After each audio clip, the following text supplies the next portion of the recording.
Bismillahirrahmanirrahim. Assalamualaikum warahmatullahi wabarakatuh. Waalaikumsalam warahmatullahi wabarakatuh. Alhamdulillah, puji syukur kehadirat Allah Subhanahu wa taala pada pagi hari yang cukup cerah ini kita masih diberikan nikmat sehat, bisa melaksanakan kegiatan aktivitas kedinasan kita.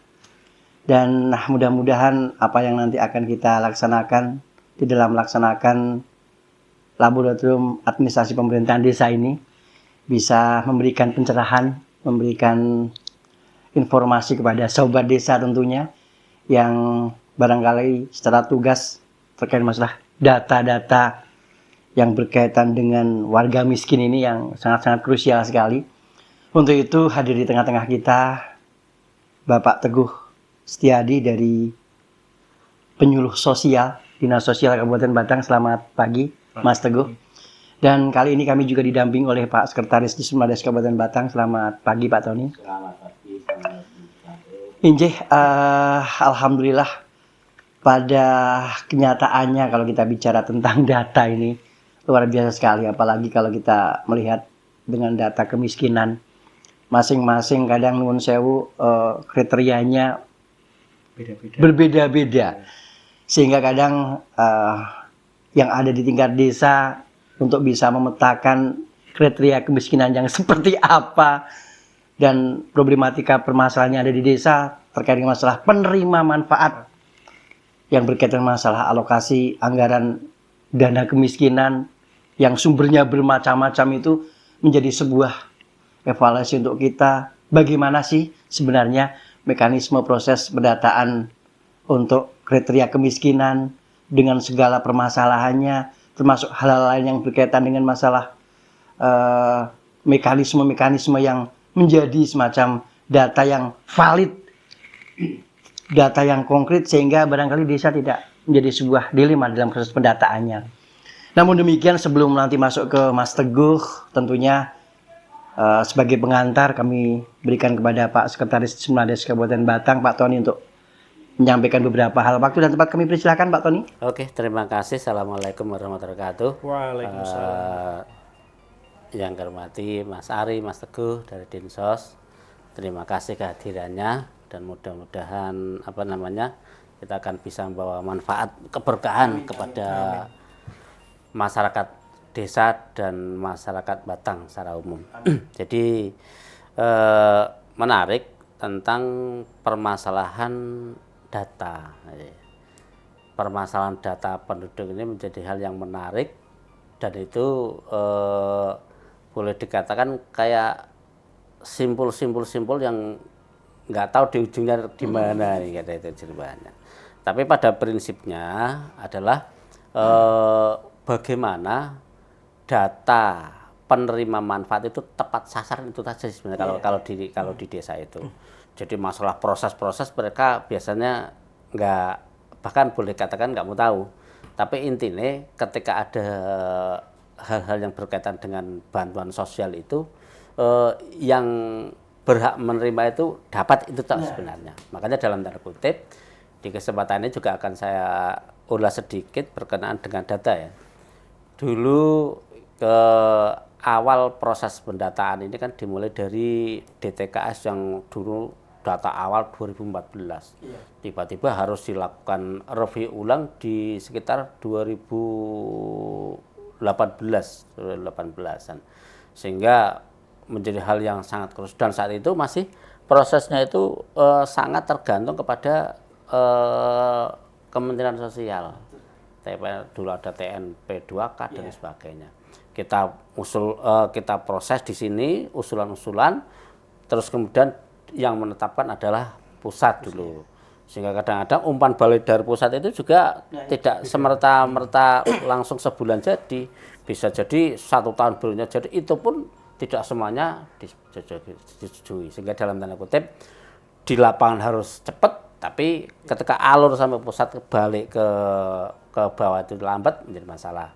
Sehingga dalam tanda kutip harapannya adalah proses verifikasi, terutama verifikasi tentang kevalidan data kemiskinan di desa itu bisa cepat, terus kemudian juga dalam tanda kutip mudah-mudahan ya tepat juga sih, mudah-mudahan tepat, karena dalam tanda kutip Sebenarnya kalau dari bawah termasuk kita semuanya berjalan sesuai dengan aturan tanpa ada tenden ya.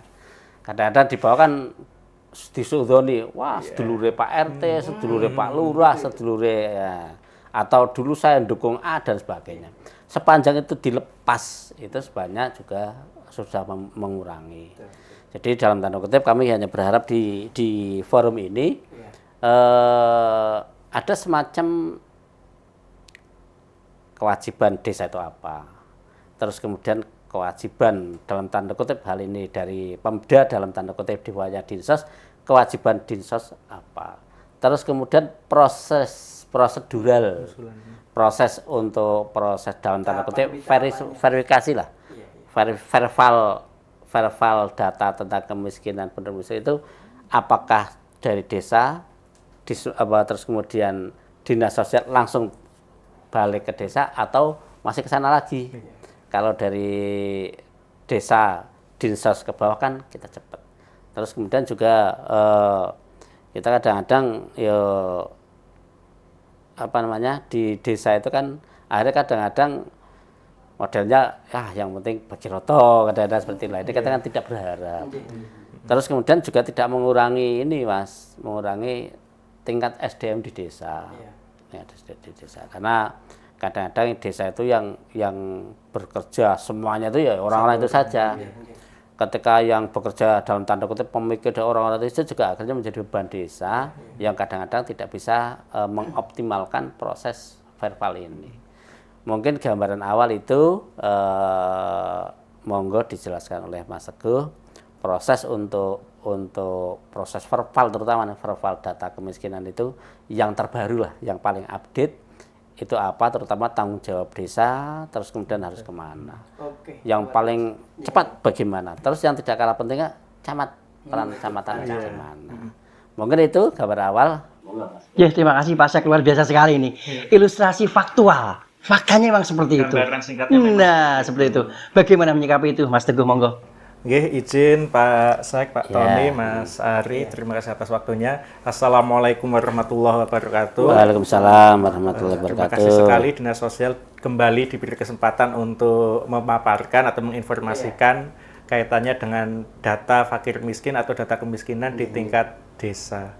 Namun sebelumnya perkenalkan kami memperkenalkan diri dulu karena pada kesempatan kali ini Bapak Kepala Dinas yang kebetulan PLT di Dinas Sosial Pak Asri Hermawan berhalangan untuk mengisi secara langsung sehingga mewakilkan kepada kami. Nama saya Teguh Setiadi, jabatan di Dinas Sosial sebagai penyuluh sosial sekaligus ditugasi sebagai pengelola data kemiskinan di Dinas Sosial. Mohon izin untuk kesempatan siang hari ini kami dimintai tema untuk menyampaikan peran Pemdes dalam melakukan pemutahiran data. Pemutahiran itu berarti ada dua unsur, yang satu pengusulan, kemudian yang kedua adalah verifikasi, validasi data yang sudah ada. Oke, jadi untuk pengantarnya bahwa pemutahiran data itu sudah diatur melalui beberapa dasar hukum, salah satunya Permensos 3 nomor 2002, Permensos nomor 3 tahun 2021 tentang DTKS. Di situ sudah disebutkan, kalau tadi Pak Tony menyampaikan data itu tidak cepat, prosesnya lambat, itu dulu. Sejak ada pergantian pimpinan di Kemensos oleh Bu Risma memang disepakati untuk pemutahiran itu jadwal rutinnya setiap bulan atau dalam kondisi tertentu bisa disahkan sebulan beberapa kali atau dalam beberapa kali setiap setahunnya. Nah, yang sudah berjalan di Kabupaten Batang itu memang khusus untuk DTKS, setiap bulan kita melakukan pengesahan. Pengesahan itu dilakukan oleh Bupati. Alurnya memang dari desa. Melakukan musdes, hasil musdes diupload di aplikasi 6NG-nya Kemensos. Nanti data itu akan transit dulu di Dinas Sosial. Dari Dinas Sosial kami akan melakukan verifikasi data. Verifikasinya meliputi padan capil, kemudian kelengkapan administrasi, ada tidak berita acara musdesnya atau ada tidak pengantar dari desa. Jika data itu sudah oke, akan kami kirim ke Kemensos untuk selanjutnya ditetapkan oleh Mensos dan hasilnya bisa langsung disimak Bapak. Karena di Berarti DTKS. prosesnya nggak sampai kayak dulu berbulan-bulan Iya, itu ya. langsung dalam hitungan bulan. Jadi setiap tanggal 1 sampai dengan tanggal 12 itu proses usulan bansos namanya PBI. Itu untuk BPJS Ya, Kesehatan. BPJS, Itu dari awal bulan. Pertengahan bulan mulai tanggal 15 sampai 25, desa diberi kewenangan penuh untuk menentukan siapa yang masih layak dapat bansos dan siapa yang akan diusulkan. Jadi kalau ada teman-teman di desa, mohon maaf, seringkali ketika ini musim-musim penyaluran bansos mendapat keluhan warga akan selalu menyampaikan datanya dari pusat. Memang yang menetapkan pusat, tapi data itu setiap bulan dikasihkan desa untuk diperbaiki. Kalau desa mengabaikan ya akan orang itu aja, selama dia belum ditidaklayakkan oleh desa, maka bantuan itu akan terus masuk. Termasuk yang meninggal, walaupun di catatan sipil mungkin sudah dimeninggalkan, tapi kalau di aplikasi Six Engine-nya tidak Belum dilaporkan terhapus, meninggal, maka bantuannya akan masuk. terus. Dan itu rawan jadi temuan BPK. Dan BPK selalu sanding data dengan data Dukcapil. Itu baru bicara satu data yang DTKS oleh Kementerian Sosial.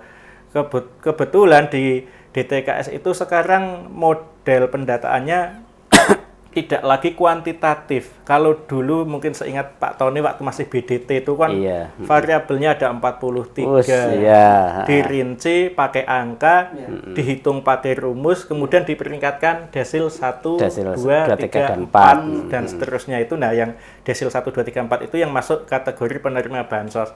Sekarang pemeringkatan itu dihilangkan sehingga desa itu bisa langsung menentukan jenis bansosnya. Katakanlah Pak Ari dari RT 2 RW 2 kaum, misalkan kaum gitu, diusulkan oleh Pemdesnya untuk dapat bantuan PKH. Jika itu memang kuotanya tersedia, usulannya valid, NIK-nya oke, nanti akan langsung muncul responnya, apakah bantuan itu ditolak atau disetujui. Pengesahannya bisa di tracking. Gitu. Artinya jadi, dalam tanda kutip sekarang itu hampir dikatakan transparan untuk ini prosesnya. Sepenuhnya itu sebenarnya pusat pun sudah memberikan kepercayaan pada tingkat desa. Mutlak di desa. Oleh karena itu, jadi desa itu biasanya wajib melampirkan SPTJM, surat pernyataan tanggung jawab mutlak. Yang isi datanya itu harus sama dengan yang yang diinput di DTKS. Nah, kendala kemudian adalah pemerintah daerah kita yang ada di kabupaten dalam mengambil kebijakan tidak bisa membaca data tersebut karena datanya hanya berisi layak bansos tertentu saja. Tidak dapat menunjuk kondisi rumah yang bersangkutan itu seperti apa, kebutuhan spesifiknya apa, apakah jambanisasi atau apa. Itu yang kemudian ditangkap oleh Dinas Sosial Provinsi Jawa Tengah dan menerbitkan jenis data baru tanda petik namanya Data Terpadu Jawa Tengah. Data Terpadu Jawa Tengah ini adalah data DTKS yang dilengkapi dengan instrumen-instrumennya BDT dulu. Gitu. Dan itu sudah berjalan. Dilalah di Kabupaten Batang memang peran serta pemerintah desa ini masih belum optimal. Kami belum mencapai 50% dari total data yang harusnya diverifikasi. Sehingga akibatnya ketika tahun ajaran baru sebagai contoh, banyak sekali yang mengusulkan untuk afirmasi masuk SMA, karena SMA itu di bawah Dinas Pendidikan Provinsi.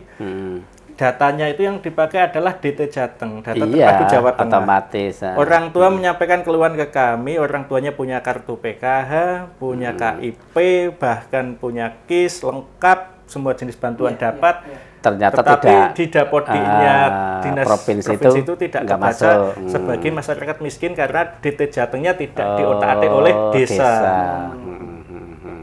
Itu contoh pemanfaatan datanya. Kalau yang pusat memang untuk full bansos, sembako, PKH, kemudian bantuan jaminan kesehatan itu sampai akhirnya muncul lagi DT Jateng untuk melengkapi yang kebijakan di tingkat daerah. Belum selesai di DT Jateng, arahan Pak Wapres dilewati NP2K sama Bappenas memunculkan P3KE, percepatan pensasaran program pengentasan kemiskinan ekstrim. Itu targetnya 2024 harus 0 kemiskinan ekstrim. Walaupun Batang tidak jadi lokus sasaran pengentasan kemiskinan ekstrim, tapi ternyata data tersebut ada dikelola oleh Bapelitbang dan juga bersama dengan Dispermasdes tentunya untuk melakukan pengecekan di teman-teman di desa. Nah, ini yang mengakibatkan desa ini bingung. Kami itu SDM terbatas, dibutuhkan pekerjaan banyak dan datanya bervariasi. Maka data ini sebenarnya mana yang harus dikerjakan atau dipakai. Nah, dengan beragamnya data ini memang punya peran masing-masing. Yang di TKS ini untuk Bansos Pusat, nah yang di DT Jateng ini kebijakan lokal, bahkan di DT Jateng ini bisa langsung mengambil kesimpulan dari data yang sudah diverval, ini akan langsung muncul rekom ke si perumnya DPRKP. Perkim, jadi akan muncul RTLH. Nanti akan muncul Kabupaten Batang, katakanlah angkanya 5.000 rumah untuk direkomendasikan dapat program tersebut. Itu dari dari dinas DPRKP-nya provinsi juga akan langsung menggunakan data itu sebagai sasaran. Kalaupun itu tidak masuk, ya harus diupdate dulu oleh desa.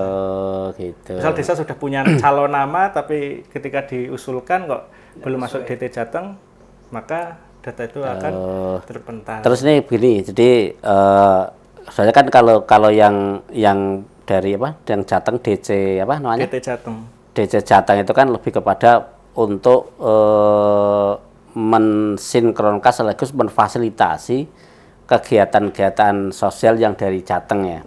Yang dari Jateng kan yang lebih utamanya kan satu untuk ketika nanti pendidikan. Nah, karena kan SMK, SMA itu kan di bawah gubernur, di bawah dari Pemprov. Terus kemudian hanya mungkin RTLH ya. Kalau yang lain kayaknya kan belum ada kayaknya setahu saya. Sehingga dalam tanda kutip dua ini sebenarnya kan ngambilnya kan juga sama kan. DTKS, sumber datanya kan dimulai dari awal dari DTKS.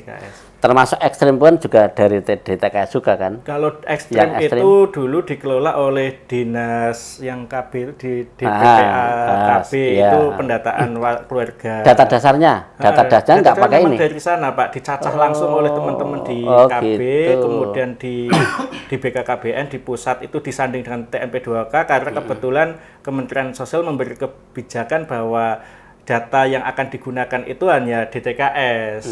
Mensosnya tidak berkenan dengan data lain. Akhirnya jalur verbalnya pun bergeser, tidak dilewatkan oleh bidang yang membidangi sosial, tapi malah ke koordinator TKPK di daerah melalui Bapelitbang. Makanya yang jadi tim verbalnya tidak ke dinas sosial, tapi malah ke Bapelitbang, ke Dispermasdes untuk mengkonfirmasi apakah nama-nama ini masih masih ada di tempat, meninggalkah, pindahkah, seperti itu Pak. Jadi ini dua data yang berbeda kalau yang P3KE dengan yang DTKS dan DT Jateng. Sedangkan yang DT Jateng itu memang beririsan dengan DTKS masih karena sumbernya DTKS. Artinya gini, ya saya begini, ada tiga ini.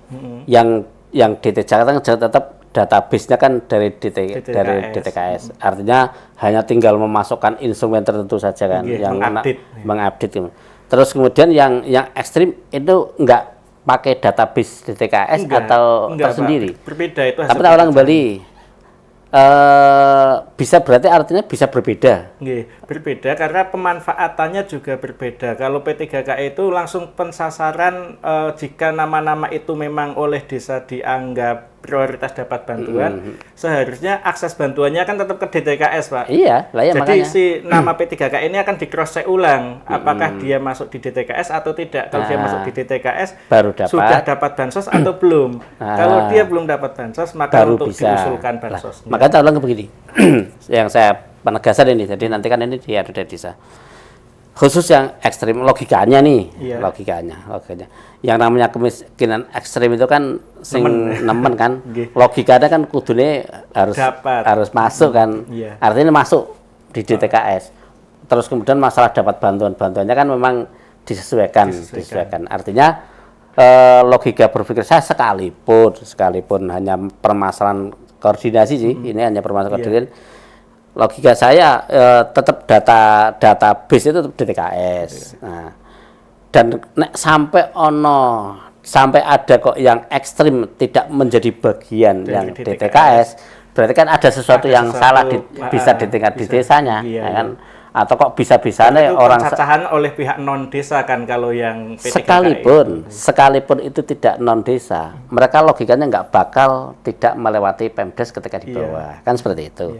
Orang mungkin RT-nya orang ngerti, paling kecil kan RT di desa. Orang mungkin baru Pak Kadus orang ngerti. Artinya sekalipun itu dicacah oleh orang yang berbeda, OPD yang berbeda. Logika kami ya tetap mestinya ini akan sinkron. Mestinya sinkron. Sehingga dalam tanda kutip ini menjadi sebuah tugas dari desa.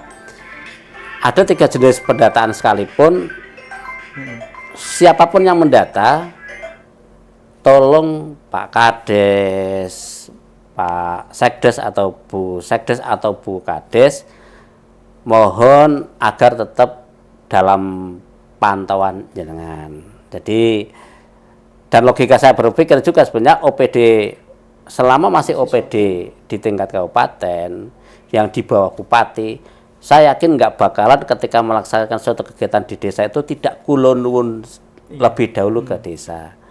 Silakan dalam tanda kutip difasilitasi dengan baik, tapi jangan sampai nantinya akhirnya menjadi data yang menyimpang dari data yang utama di desa. Dan ini akhirnya nanti akan mempersulit jenengan sendiri. Yang penting satu, tugas laksanaan, terus jalur koordinasi tetap. Apapun yang nanti menjadi tumpuan tanggung jawab adalah desa. Betul. Bukan dinsos, bukan bapelitbang, bukan PLKB, bukan. Artinya selama Pemdes itu nyengkuyung bareng, maka semua ini nggak akan lari, nggak akan lepas dari jenengan. Sehingga dalam tanda kutip semuanya sebenarnya kan untuk satu, pengentasan kemiskinan. Yang kedua, ketika proses pengentasan pakai bantuan dan sebagainya, ya ujung-ujungnya sama, hanya proses saja. Dan yang menjadi penerima adalah masyarakat sampean, sampean. Yang penting satu, hati-hati, laksanakan dengan baik, komunikasi, koordinasi, laksanakan. Kami pun sama Mas Edi di Smades itu juga boleh ke kami lebih dahulu untuk menjadi fasilitasi ketika mau koordinasi dengan Dinsos, mau koordinasi dengan Bapelitbang, mau KB. Bahkan jika diperlukan sebenarnya nggak apa-apa suatu ketika Dinsos, Bapelitbang, terus kemudian KB, WLKW, terus kemudian dengan kami duduk bareng, enaknya bagaimana. Mungkin itu solusi yang terbaik. Dan sekali lagi tanggung jawab utama di dalam proses pendataan desa. Dan sekarang jauh lebih dimudahkan lagi. Jangan sampai karena kurang cermatan di level desa, ada masyarakat desa yang benar-benar membutuhkan itu terlupakan, terlalaikan. Yang repot ketika nanti yang justru yang menemukan adalah yang punya suara keras. Oke. Terima kasih Pak Sek, luar biasa sekali, menarik sekali. Inilah 1001 masalah berkaitan masalah pendataan untuk data kemiskinan. Betul yang disampaikan Pak Sek tadi, Nun Sewu Mas Teguh, bahwa alur mekanisme tadi ketika sudah ditetapkan melalui Musdes, diupload, kembali lagi Nun Sewu ke Dinas Sosial. Ini pangapunten. Kami banyak menemukan Pak Sek beberapa keluhan-keluhan kepada masyarakat yang sebenarnya layak harus masuk di dalam data kemiskinan. Ternyata karena posisi itu sudah terverifikasi, dan setelah verifikasi kembali, barangkali mungkin kami juga kadang menyayangkan ketika posisi itu sudah data final, tiba-tiba muncul tidak tercover. Semisal yang ingin kami sampaikan bagaimana mekanismenya, caranya, ketika posisi sebenarnya desa tidak mau disalahkan. Nggak mau disalahkan karena desa menganggapnya wah itu data sudah dari pusat. Nah, padahal alurnya adalah verifikasi yang mungkin sudah masuk ke Dinas Sosial, umpan baliknya ke desa kan sudah ada kan gitu. Nah, itu umpan balik ke desa itu sudah ada sebenarnya. Butuh pencermatan dari desa. Bagaimana data itu sudah benar-benar sesuai dengan yang panjenengan usulkan atau tidak. Kalaupun ada yang meninggal, ada yang tidak layak, ada yang lebih memenuhi. Nah, mekanismenya seperti apa Mas? Agar desa itu tahu nanti regulasi untuk verifikasinya. Ini kalau untuk teknis ya, memang untuk di Kabupaten Batak sebenarnya sudah berjalan sejak awal tahun, udah kami buktinya dari catatan kami, SK Mensos terakhir di DTKS Batang, rekapitulasi ada 506.000 warga DTKS. Artinya separuh lebih itu dianggap miskin, Pak. Kalau DTKS itu dianggap katakanlah data kemiskinan. Artinya setengah warga Batang itu Padahal indeks kemiskinan kita menurun, Iya. tapi justru DTKS-nya meningkat. Nah, kemudian setelah kami sosialisasi, ada peraturan baru dari Kemensos, Iya, ada kriteria kemiskinan lain yang diperbarui. Iya. Akhirnya data per bulan Agustus terakhir kami cek sekitar 483.000. Iya, iya. Berarti ada pengurangan sekitar 20 ribuan. Itu yang otomatis hilang itu dari hasil sanding pusat malah Pak.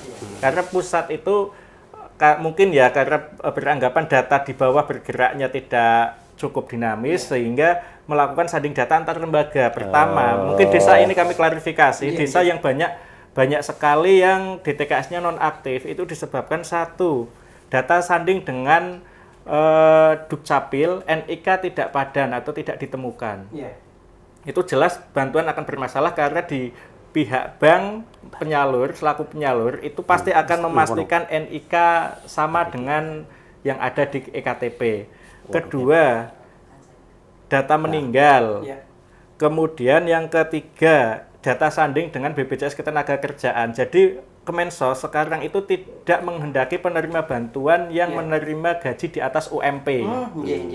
Itu banyak yang masuk ke kami, bahkan pegawai minimarket saja ada yang komplain bantuannya tidak turun karena gajinya di atas UMP dan dia sudah dapat BSU dari BPJS Tenaga Kerja. Kemudian data sanding dengan BKN dan Dapodik. Oke, kalau BKN sudah pasti ASN dengan tunjangan dan fasilitasnya. Nah, yang Dapodik ini kan guru honorer, Pak. Iya. Nah, guru honorer ini di datanya Kemensos akan tercatat sebagai penerima anggaran daerah atau yang pusat, sehingga itu tidak berhak untuk menerima sumber anggaran yang sama dalam bentuk bantuan sosial. Itu jadi problem juga lah, kami ini gajinya seberapa sih Pak kok walaupun desa mengklaim itu masih layak dibantu lah, tapi kebijakan di Aturan, pusatnya artinya seperti aturan. itu. Iya, Kemudian aturan. tadi Pak Ari menyampaikan desa itu memang kewenangannya maksimal hanya usul. Kuota bansos itu sudah ditentukan dengan rasio kemiskinan yang ada. Kalau nggak salah di Batang itu karena 8%, berarti kalau dari 800.000 ada sekitar 100 ribuan. Itu yang dikali 3. Berarti itu yang akan di-cover bansos. Untuk bansos PBI. Jumlah itu pun sebenarnya sudah ditoleransi oleh Kemensos, data kita itu sudah melebihi kuota. PKH sudah hampir habis, BPNT sudah hampir habis. Kalau kita mau kuota lebih, Kemensos tinggal mudah jawabnya. Lah yang sudah mampu dihapus dulu. Nanti biar bisa bergantian. Nah, sekaligus kami minta tolong kepada desa karena ini momen ini, minggu-minggu ini kami dengan Dinkes bekerja sama untuk pemutakhiran data PBI APBD. Anggaran daerah Batang ini terserap banyak untuk bayari BPJS warga yang katanya miskin, Pak. Tapi begitu kami cek, katanya miskin itu kan kata SKTM, Pak. Iya. Begitu kami cek datanya 61.000 penerima PBI APBD. Ternyata 38 ribunya itu belum masuk di TKS. Nah, itu karena di cap SKTM itu tidak disertai dengan pemutakhiran data. Nah, ini yang pelan-pelan akan kami kikis, kami beri kesempatan desa untuk memilih dari yang non DTKS itu yang memang layak dibantu, silahkan usulkan DTKS, yang tidak bantu akan dicoret oleh Dinkes kepesertaan eman-eman. Anggaran kita untuk pembangunan terbatas masuk ke masyarakat, tapi ternyata secara ketepatan mungkin belum tepat sasaran. Nah, itu langkah-langkah kami untuk memperbaiki data dan semuanya bermuara berujung ada di teman-teman Pemda. Oke, terima kasih Mas Teguh, Pak Sekretaris, luar biasa sekali. Obrolan yang cukup menarik tetapi memang krusial sekali karena memang sumber-sumber alokasi bantuan itu kan lewat data ini. Ya, makanya sobat desa yang saya hormati, tentunya Bapak Kepala Desa, perangkat desa yang melalui aktivitas pendataan data kemiskinan, harapannya melalui Musdes, penetapan Musdes ini benar-benar panjenengan cermati. Jangan sampai ada beberapa permasalahan-permasalahan yang akan muncul di kemudian hari hanya karena ketidaktelitian panjenengan dalam proses pendataan awal. Untuk itu harapan kami, berikanlah agar posisi kegiatan-kegiatan bantuan-bantuan itu tepat sasaran dan tepat mutu. Itu harapannya data awal dari panjenengan itu benar-benar harus tepat dan valid. Dan tentunya membangun dengan data itu sulit. Tetapi jauh lebih sulit membangun kalau tidak dengan data yang valid. Untuk itu, sukses untuk kita semua. Mudah-mudahan kemiskinan yang ada di Kabupaten Batang bisa semakin turun.